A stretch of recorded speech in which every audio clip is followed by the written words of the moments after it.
Hello, Bible readers. It is Thursday, May 27th. We're reading from Ezekiel chapters 33 to 35 and Revelation chapter 22.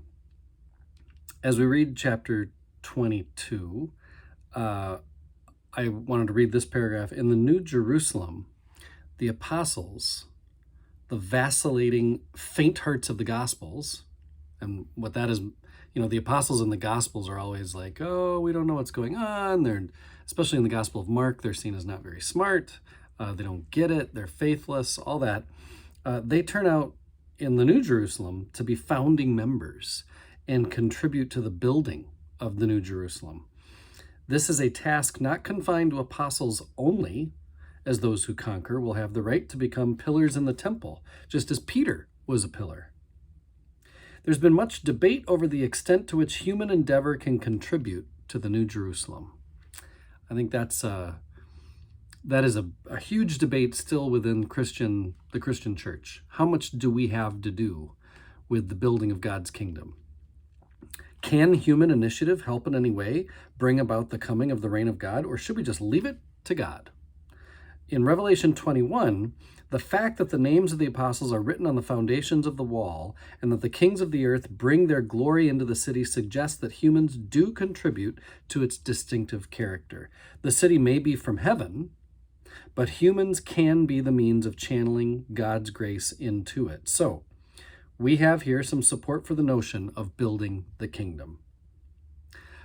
It's an interesting claim here, and I bring it up because we didn't really get at chapter 21 yesterday as much as I wanted to, but I think that's an important takeaway for many who have studied and thought a lot about Revelation. And when we get into the 22nd chapter, now we're in the last chapter,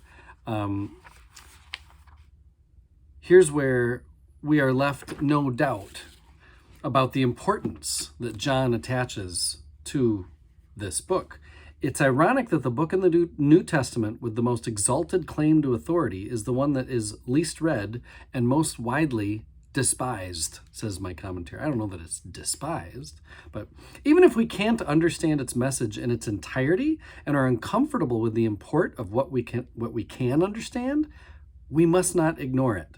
It stands not only at the end of the New Testament, but at the end of the Bible, the Christian Bible. Thus, it may offer us a key to understanding the whole story, because it points to the fulfillment of God's purposes, of which all else gives only a partial and fragmentary example.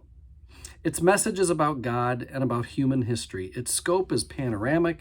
Its focus on Jesus as the key to understanding the fulfillment of God's justice is central. Revelation may enable us to look back over the biblical story and make sense of the whole, as well as pointedly reminding us of the demands made on us by a God who regards every action as significant. We may begin to glimpse what the Spirit says to the churches and learn to respond accordingly.